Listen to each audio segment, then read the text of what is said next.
Mga sangkay, pag-usapan po natin itong matinding pinagtataguan ngayon ni Pastor Kibuloy na nasa ilalim daw po ng lupa.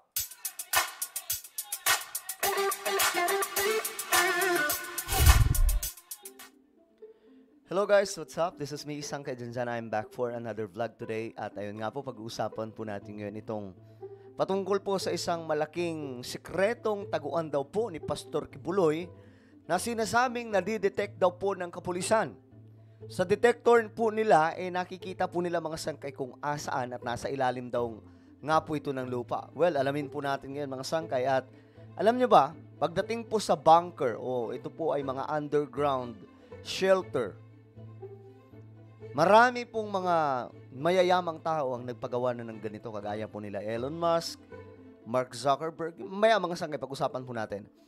Anyway, bago tayo magsimula, subscribe po muna yung ating YouTube channel. Ayan po, sa baba ng video na to, makikita nyo po yung subscribe button. Pindutin nyo lamang po yan, tapos i-click nyo yung bell at i-click nyo po yung all. Sa mga nanonood naman po sa Facebook, i-follow nyo po yung ating Facebook page. Okay? Okay, ito nga po mga sangkay ang balita tungkol dyan.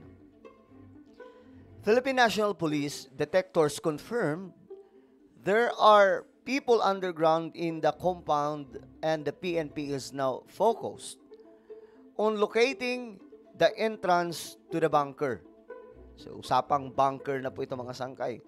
Sinasabi po nila na nasa KOJC compound daw po itong bunker ni Pastor Kibuloy. Ako mga sangkay, in my own opinion, possible po talaga nasa bunker. Okay? Kasi yung mga mayayamang tao, I'm sure, hindi lang naman si Kibuloy ang may kagaya niyan siguro. Maraming mga mayayamang tao, mayroon po niyan. Kahit dito sa Pilipinas, kahit po yung mga oligarko, I'm sure mayroon din po sila mga ganyan, mga sangkay. Kasi isa sa preparation nila niyan, halimbawa na lamang po sila Elon Musk, sila Mark Zuckerberg, ay yung tinatawag na apocalypse.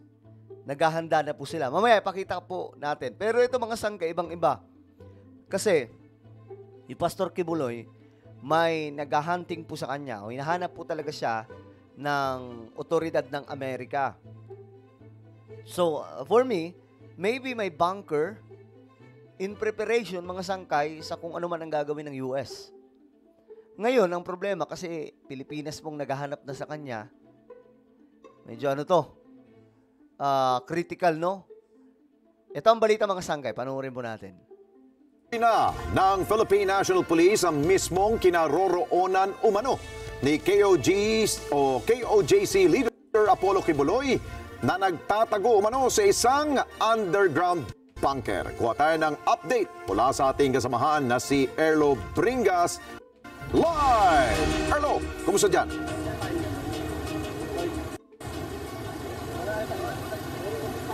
Alex, sa baga oras na ito, nananatiling bantay sarado itong kalye ng Buhangin Road. Dito yan sa boundary ng Davao City International Airport at itong mismo tapat ng KOJC compound.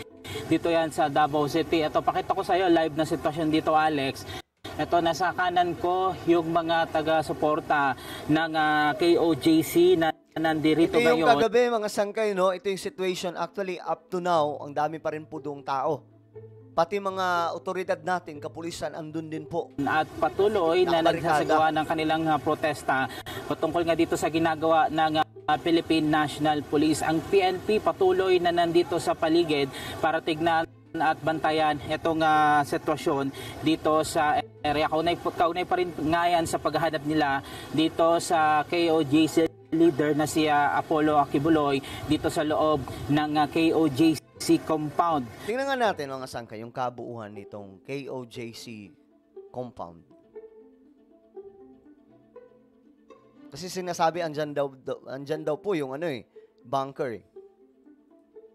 KOJC compound. Malawak to mga sangkay. Eto. Grabe, no? Yung laman ng balita, puro kapulisan. Grabe, ang daming pulis. Pero gusto ko makita yung mismong compound, yung KOJC mismo. Kasi nakapunta na po ako dyan nung na tayo ni Pastor Kibuloy.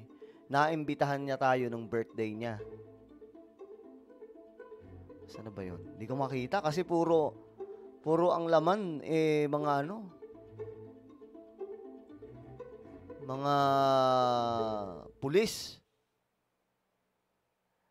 Hindi natin makita tuloy yung KOJC, no? Basta andun po mga sangkay yung nila, pinaka house of worship. Andun din po mga sangkay yung kanilang tinatawag na kingdom. Yung pinakamalaking arena or stadium ba yun, mga sangkay.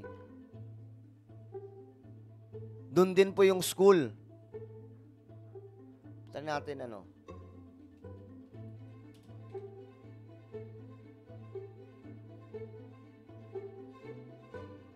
Ito yun, mga sangkay.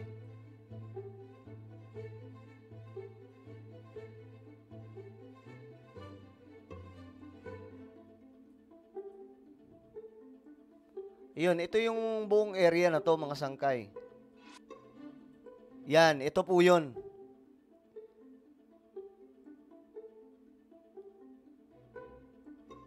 Ito yung area na to, mga sangkay. Sa KOJC compound po yan. Ayan po. Dito po yan. Magkakasama lamang po dyan yung kingdom, tapos house of worship po nila. Okay. So, ito yung school, mga sangkay, na, ayan, mas klaro to. Wait, ayan, ito po yun. Napakaganda ng lugar na to, mga sangkay, kasi isang beses nakapasok na po tayo dyan. Ngayon, alam nyo kung sino-sino pa yung may mga bunker. Hindi lang po si Kibuloy, meron din po sila, sila Elon Musk. Ayan.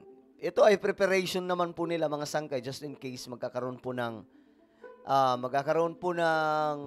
apocalypse, 'di ba? Na uuso po yung mga ganyang klaseng Ayan ito po ay ang gumawa daw po nito ay isang Russian architecture na idinisenyo sa isang zombie-proof bunker. Ayan po. So kahit daw po may mga zombie diyan, hindi hindi tatalab. So, parang futuristic po talaga, no? Parang alam po nila yung future na mangyayari din po talaga itong pandemic na tumutukoy na po sa mga zombies. Ayan, no? Tapos, mayroon din pong sasakyan na design na rin po sa zombie apocalypse or, let's say, nuclear war. Kasi ito po yung pinaghahandaan ng marami. Ito ay kay Elon Musk. Ayan, makikita po natin pababa po yan. No? Pailalim na bahay. Ngayon, isa sa mayroon din po niyan, mga sangga, itong si Mark Zuckerberg. Isa pong underground secret bunker na itinayo po doon po sa Hawaiian Islands. Yan, no? According to reports, Meta founder Mark Zuckerberg is building an extremely rare secret bunker in Hawaiian Islands at a cost of $2,200. Ngayon, mga sangkay, eto, tingnan mo natin. Ayan po yung tsura. Yan po yung bunker niya. Sobrang lalim po niyan. Kumbaga ito po, mula sa ibabaw ng lupa, pailalim, ito po siya. Ito po yung tsura niya, pailalim. Alam mo yung mga nakikita po natin, mga sangkay, sa yung mga games, sa mga internet, sa cellphone, nakikita po natin yan na may mga zombie sa ibabaw. Tapos sila naman naghukay ng lupa, tapos nakakapagbuo sila ng bahay sa ilalim, tapos doon na rin nagkakaroon ng farm. Ito po yun. Tingnan nyo naman. Gaano katindi yan. No? So, si Pastor Kibuloy din daw, mayroong ganito. Pero hindi po natin alam kung asaan. Since hindi naman po yan binobroadcast nila. Di tulad po dito kaila Elon Musk, kaila Mark Zuckerberg, at iba pang mga bilyonaryo sa buong mundo na binobroadcast po talaga nila. Ngayon, ewan ko lang kung mahahanap po ito ng mga kapulisan.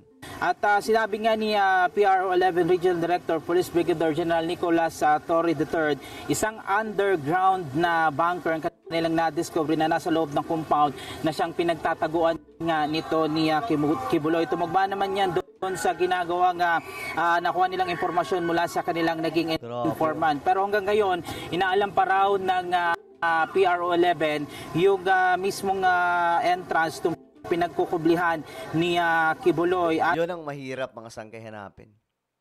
Yung entrance niya. Pero pag nahanap kasi yan, ayun na yun. Ayun na yun. Pero mahirap pa rin po yan pasukin eh. Bunker kasi yan eh. Ibig sabihin, hindi po yan basta-basta napapasok.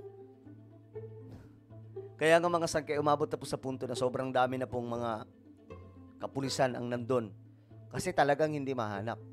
Pero kung ako mga sangkay, kung ako kay Pastor, magpakita na lang ako. Kasi nga lang, ang kinakatakot naman ni Pastor Kibuloy, baka bitbitin siya sa US.